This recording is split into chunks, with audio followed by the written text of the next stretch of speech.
참인 줄 아노라. 아멘. 하나님 아버지 감사합니다. 오늘도 우리에게 하나님의 은혜를 더하여 주셔서 하루를 허락하여 주시고 또 새로운 한 주를 주 안에서 시작하게 하시니 감사합니다. 하나님 은혜가 있어 우리가 여기까지 왔음을 고백합니다. 그런데 우리는 여전히 연약함을 가지고 하루하루를 살아가고 있음도 아버지께서 아십니다.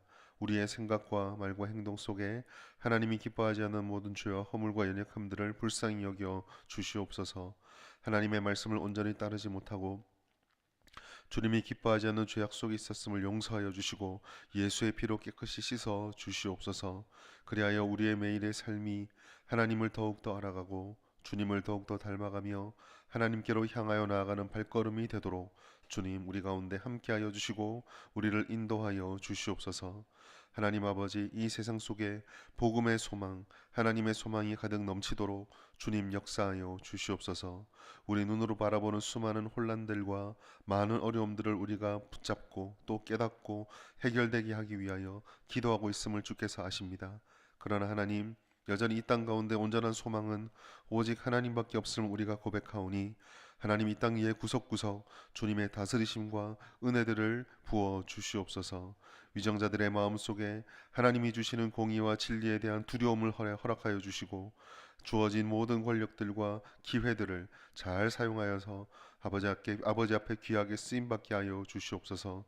분열과 갈등이 가득한 곳에 예수의 은혜로 하나가 되는 은혜가 있게 하여 주시옵소서. 특별히 영적으로 타락하고 어두워서 주님을 알지 못한 채 욕망과 세속적인 마음으로 달려가는 이 땅을 주님께서 붙잡아 주시고 교회와 성도들을 복음의 파수꾼으로 세우셨으니 우리를 통하여 하나님의 선한 은혜가 흘러가 이 나라가 다시 주께 쓰임받는 나라 되도록 하나님 아버지 은혜를 베풀어 주시옵소서. 소망을 잃은 자에게 소망을 더하여 주시고 다음 날과 미래에 대한 두려움과 근심 걱정으로 눈물 흘리는 모든 자들의 눈물을 닦아 주시며 주님이 주시는 평안이 이 땅 가운데 임하게 하여 주시옵소서. 특별히 아버지 앞에 간절한 기도 제목으로 또한 습관을 따라 새벽마다 기도하는 하나님의 백성들, 기도가 더욱더 깊어지고 하나님과 더 깊은 관계를 맺는 능력의 기도가 되도록 하여 주시며 우리가 간절히 드리는 기도 제목들이 응답되어 하나님의 영광이 높이 드러나고 우리의 마음에 참된 기쁨과 은혜가 넘치는 아버지 하나님 그런 기도의 열매를 허락하여 주시옵소서. 주님의 말씀 앞에 나아갑니다.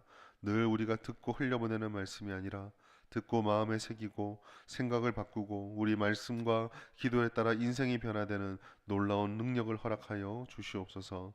오늘도 성령께서 이 말씀 속에 우리와 함께하여 주시고 우리를 깨닫게 하여 주시옵소서. 감사드리며 살아계신 예수님의 이름으로 기도드리옵나이다. 아멘. 30절부터 32절까지 말씀을 읽었는데요. 오늘 44절까지 말씀을 함께 나누도록 하겠습니다. 예수님의 평생의 인생은 주님이 주시는 복음의 사역들을 감당하는 것이기도 했지만 동시에 기존에 자신들이 가지고 있던 질서와 믿음과 충돌되는 이런 사람들과 함께 논쟁을 하고 늘 이렇게 부딪히고 충돌하는 인생이었다라고 할 수 있습니다. 오늘 본문도 사실 그런 배경 속에서 나타나는데 베데스다 연못에서 그 병자를 치료해 주고 난 뒤에 유대인들과 함께 일어났던 일들은 그 역사를 이루어 줬기 때문에 감사하다, 하나님이 계시니까 놀랍다가 아니라 도대체 안식일에 왜 이런 일을 하는 것인가, 너의 권위는 도대체 어디서부터 오는 것이냐 라고 하는, 사실 이 예수님이 사역하면서 계속 오랫동안 따라다녔던 안식일 논쟁과 권위에 대한 논쟁에 계속 진행이 되고 있습니다. 특별히 오늘 우리가 보았던 말씀은 이 증언, 너의 권위가 어디서부터 오느냐, 도대체 너가 하는 말과 네가 하는 행동들과 일으키는 일들의 증인이 도대체 어디에 있느냐라는 그 내용으로 채워져 있습니다. 우리가 때로는 어떤 한 사람의 말이나 행동의 신빙성이나 권위를 찾고 싶을 때, 그러나 그 사람에게서 그 모든 것들을 찾을 수가 없을 때, 믿어지지 않을 때, 받아들여지지 않을 때 가장 많이 활용하는 것이, 그러면 네가 주장하는 것을 뒷받침해주는 증거가 어디 있느냐, 증인이 누구냐라고 묻게 되는 것처럼 오늘 이 예수님께서도 예수님께서 하시는 사역, 예수님의 존재의 의미, 그리고 예수님께서 메시아일 수밖에 없는 이유들을 증인들이 있다라는 말씀으로 전해주고 있습니다.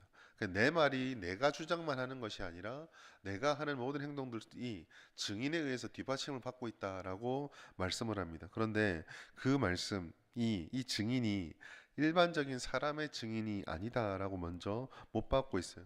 일반 사람들이 이해하거나 사람들이 그런 기대하는 증인과는 조금 다르다라는 거죠. 30절부터 32절까지 이제 뒤에 증인에 대한 이야기를 할 때 잠시 나오겠지만 예수님께서 하시는 모든 일들을 예수의 일, 예수 한 사람의 목적을 가지고 있는 일, 그렇게 볼 것이 아니라 예수님께서는 내가 하고 싶은 일을 하는 것이 아니고 나를 보내신 이의 뜻을 따라서 그 사명을 감당하고 나를 보내신 이의 뜻에 순종하면서 이 모든 일들을 하고 있다.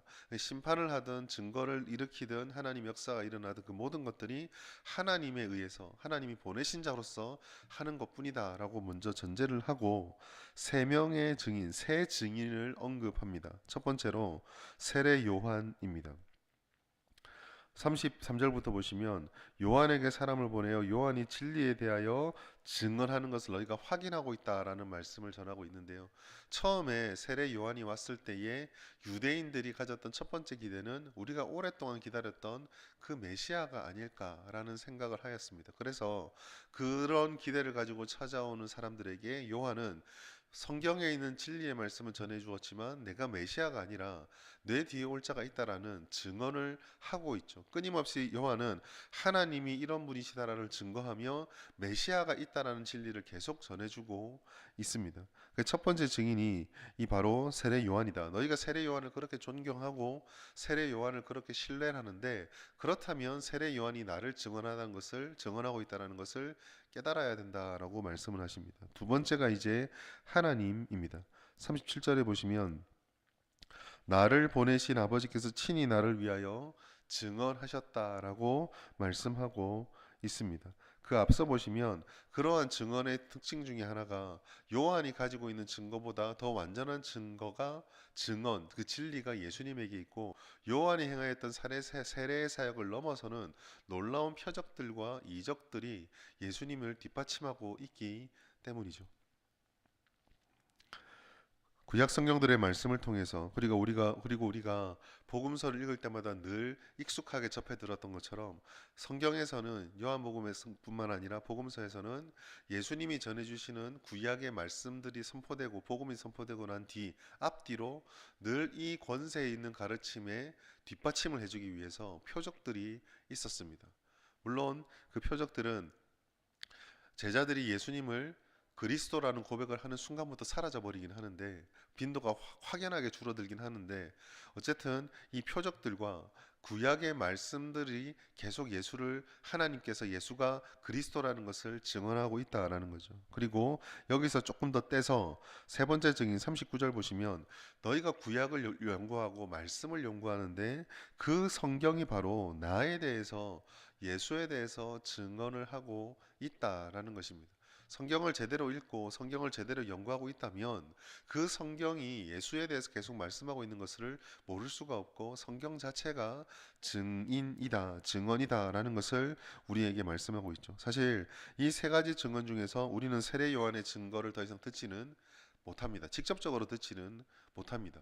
그리고 표적도 사실 일반적으로 신학을 연구하고 이 구속의 역사를 연구하는 많은 사람들이 하는 말들 중에 하나는 표적도 아예 없는 것은 아니지만 직접적이거나 예수님 때만큼 우리가 많이 누리지는 못하고 있죠. 그래서 오늘 이 세 증인 중에서 우리들에게 직접적으로 문제가 되고 또 직접적으로 와닿는 것은 세 번째 증거인 성경의 증거입니다. 사실 우리는 성경을 통해서 세례 요한의 증거를 간접적으로 보고요. 성경을 통해서 하나님이 예수를 어떻게 증인하시고 증언하셨는가를 간접적으로 보고요. 근데 직접적으로 성경은 지금도 우리가 읽어가며 성령의 깨닫게 하심을 통해서 하나님에 대해, 예수님에 대해, 우리에 대해, 구원에 대해, 교회에 대해, 앞으로 일어날 일들에 대해서 계속적으로 증언을 받고 있습니다. 오늘 새벽에 특별히 우리가 집중해서 보아야 될 것은요. 이와 같은 증인들이 있고 특별히 세 번째 증인인 성경을 너희가 연구함에도 불구하고 예수를 알지 못하고 깨닫지 못하는 이유를 40절부터 44절까지 예수께서 계속 말씀하고 있다라는 것입니다. 왜 그럴까? 39절에 연구를 하는데 그 연구를 하면서도 이들이 주님을 깨닫지 못하는 이유, 그것은 예수께 오기를 원하지 않고 믿음이 없기 때문이고, 42절에 보시면 하나님을 사랑하는 것이 너희 안에 없기 때문이다라고 말씀을 합니다. 유대인들이 참 받기 힘든 이야기죠. 그런데 이것을 유대인들의 모습들과 우리가 알고 있는 복음서의 유대인들이 보여줬던 모습을 가지고 비추어 보면은요, 유대인들은 성경을, 구약 말씀을 사랑했던 것이 아니라 구약 말씀을 통해 자신들이 내려놓았던 전통과 해석을 사랑했습니다. 유대인들은 성경을 통해서 하나님을 사랑하고 하나님을 받아들이려 했던 것이 아니라 성경을 통해 자신들이 그렇기를 바란다라고 그려놓았던 하나님을 더 쫓았습니다. 그래서 하나님 쪽에서 보내신 예수님은 자신들이 그려놓은 하나님의 상과 하나도 맞지 않았기 때문에 거절하고 받아들일 수가 없었던 거죠. 하나님을 사랑하지 않는다라고 말하지만 겉으로 볼 때는 정말 말씀을 사랑하는 것처럼 보였을 거예요. 죽을 똥 하나님 말씀을 연구하고 하루에 뭐 2번씩, 일주일에 2번씩 금식하고 얼마나 하나님을 사랑하기에 보였겠습니까?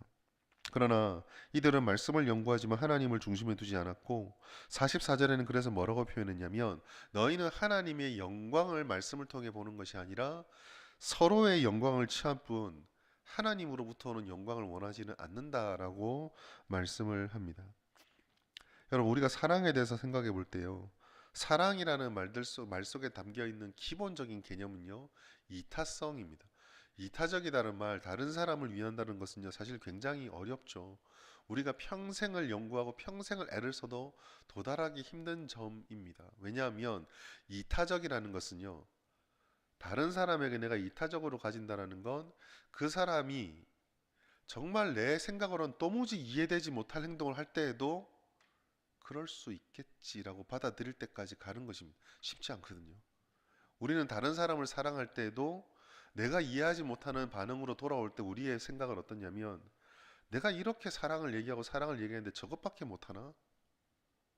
라고 내가 중심에 딱 서서 판단을 해버립니다. 그래서 사실 이 이타적이라는 것은 굉장히 어렵고 우리가 평생을 연마하고 닦아도 끝까지 다 도달하지 못하는 점이 아닐까 생각해요. 그런데 그렇다면 이 이타적인 게 이렇게 어렵다면 우리에게 굳이 노력하지 않더라도 자연스럽게 순간적으로 반사신경처럼 툭 튀어나오는 것이 무엇일까?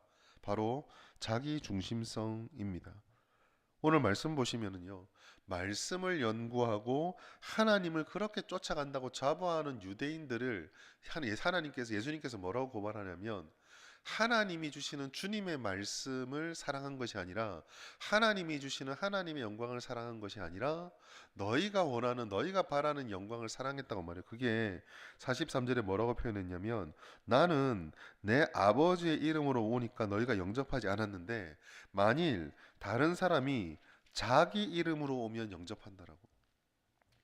다른 사람을 많이 신뢰하고 사람을 신뢰하는데 이게 아니라 자기라고 하는 이 사람의 코드, 자기에게 딱 맞는 그 코드가 맞춰질 때 좋아하고 사랑하고 기뻐한다라는 것입니다.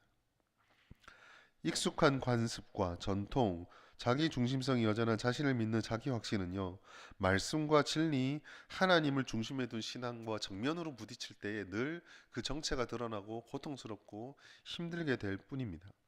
그래서 오늘 말씀은 사실 증인에 대한 이야기를 계속 반복하고 있는데, 예수님을 증명하는 증인이 누구인가, 그래서 예수가 얼마나 믿을 만한 분인가, 이게 첫 번째로 우리가 받을 수 있는 교훈이긴 하지만, 그 증인들을 보면서도 그 증인들 앞에서 예수를 받지 못하는 이 유대인들을 바라보면 우리에게 던져진 이 본문의 질문은, 두 번째 질문은요, 나는 과연 성경을 통해서 하나님이 보여주신 증언과 그 진리에 내 마음을 내려놓고 내 마음을 열어놓고 그 내 자신을 변화시켜 가고 있는가?